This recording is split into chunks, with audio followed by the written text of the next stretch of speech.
Is it okay? Everybody, let's clap for Paula. Traveling has always been my number one passion in life.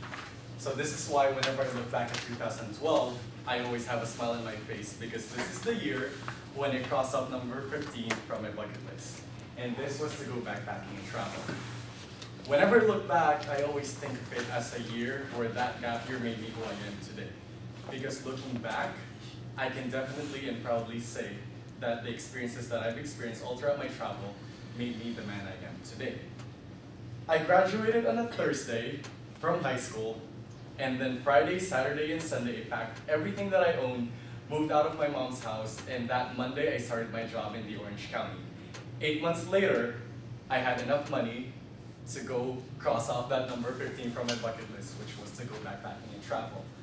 Unfortunately, most people don't take the risk of traveling because they think it's not affordable to do so. However, when you actually have the skills to do so, and if you know how to go around it, traveling is actually a lot more affordable than what other people think. One of my favorite people that ever lived in this planet is Anthony Bourdain, and he's the host of a travel channel show called The Layover. And on his May 2014 episode, he had said that if you're 22, physically fit, hungry to learn, and be better, I urge you to travel. As far and as wide as possible. Sleep on floors if you have to, and find out how other people live. This quote really exemplifies that free spirited of what we have, that free spirit, what we have inside of us to just go out there and just see the rest of the world. Unfortunately, like I said, not very many people take this opportunity. So today, I will go over 3 very distinct skills that will make traveling much more cost efficient and much more affordable for the rest of us, like us college students. The first thing I'm going to be talking about is how to book your tickets. The next thing is accommodations and how to find cheap accommodations like hotels.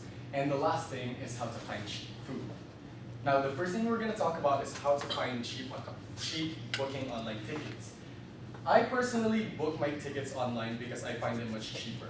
For instance, I use Expedia or Travelocity in order to find deals online. However, this requires you to be patient because sometimes they don't actually have deals that go up very quickly. So you have to scan over and over and over again to make sure that whatever they have there is actually the best deal possible.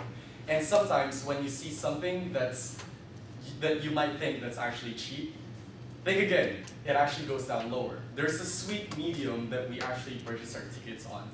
And never ever buy tickets 3 weeks before or after a major holiday because this is when ticket prices actually do go up.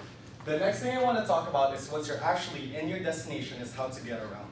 And I personally like using buses and metro passes. And when you do this, make sure you buy a pass. Because passes allows you to go in and out of these transportation without having to pay separately, which actually saves you money in the long run. When you look at it, it might seem like it's really expensive, but if you actually think about how many times you use it, it's actually much more efficient as opposed to just buying and taking out cash every time you go up. And the last thing I want to point out when it comes to accommodation is buying your tickets off-season. There's 2 types of season. We have on-season and off-season. On-season, like I said, are the close dates to holidays. Don't buy your tickets close date to holidays. If you actually do need to travel on a holiday, make sure you buy your tickets way ahead of time.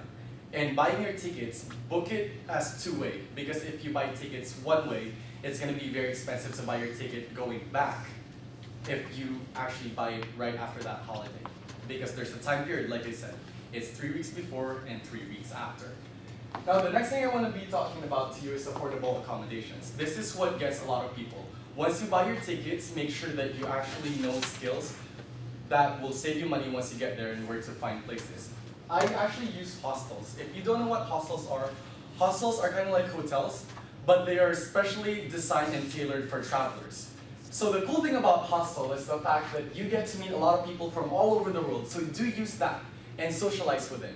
Because you never know that person you meet from Spain who becomes your friend in that hostel.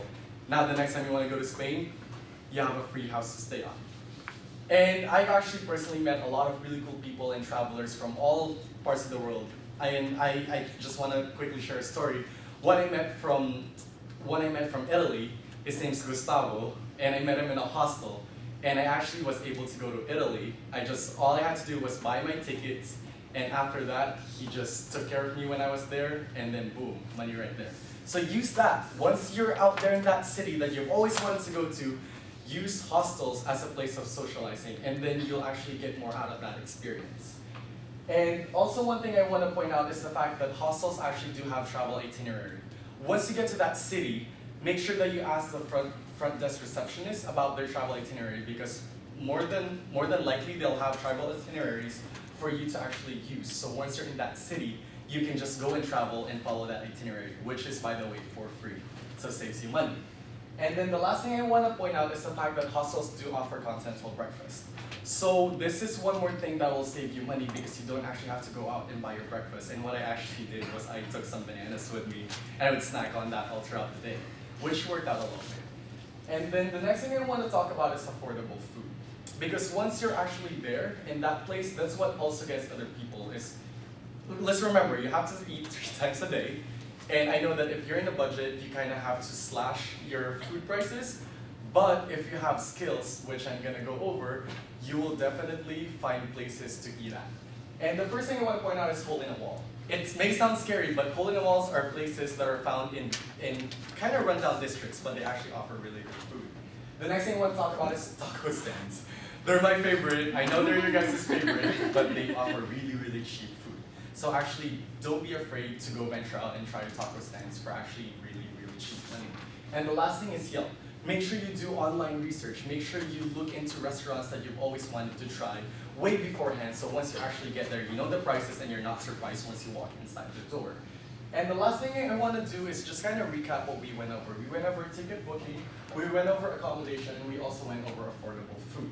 So now that you have all these in mind, please, I urge you to just be brave. Go out there and always visit that city that you've always wanted to travel to. And I wish you guys luck, and I wish you guys a lifetime filled with a lot of traveling.